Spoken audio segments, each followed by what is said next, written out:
మాకు తిరు సినిమాలో చూసినప్పుడు అంటే ఇంత చిన్న క్యారెక్టర్ అంటే స్పేస్ ఉన్న క్యారెక్టర్ రాశి ఎందుకు చేసింది అని అనిపించింది కానీ సినిమా చూసిన తర్వాత జస్టిఫైడ్ అయింది. చిన్న గ్లిమ్స్ అయినా సరే యూ మేడ్ యువర్ మార్క్ అనిపించింది. సో అలాంటి ఆఫర్స్ వచ్చినప్పుడు దాన్ని ఎలా గేజ్ చేస్తారు మీరు? చిన్న రోల్ అయినా కూడా పర్లేదు, ఎందుకంటే మీరెంత ఇస్తారో ఆ రోల్కి. There are different ways to play every role అండి. So I don't think as role is small or big. చాలాసార్లు ఒక పెద్ద ఫిల్మ్లో పెద్ద రోల్ ఉంటే కూడా sometimes actors don't do justice to it.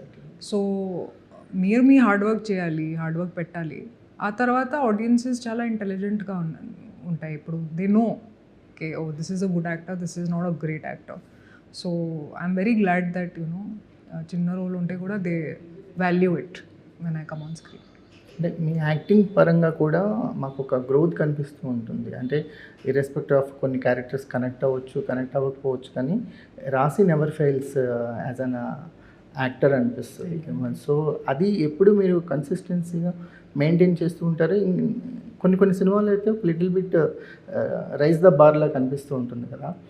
How do you keep your motivation? నాకు acting చాలా ఇష్టం అండి. And I always feel like audiences they should feel it from the heart. And చూస్తున్నప్పుడు మాకు కూడా యాజ్ అన్ ఆడియన్స్గా కనిపిస్తుంది ఏ actor హార్ట్ఫుల్గా చేశారో లేదా అని. And I think I give it my all అండి. That's it. That's why probably it's consistent. Yeah, మిమ్మల్ని మీ యాక్టింగ్ మీరు రివ్యూ చేసుకుంటారు? చేస్తాను. నా బ్రదర్ యాక్చువల్లీ, నా అన్నయ్య చాలా క్రిటిసైజ్ చేస్తారు, ట్రూత్ బాంబ్స్ ఇస్తారు.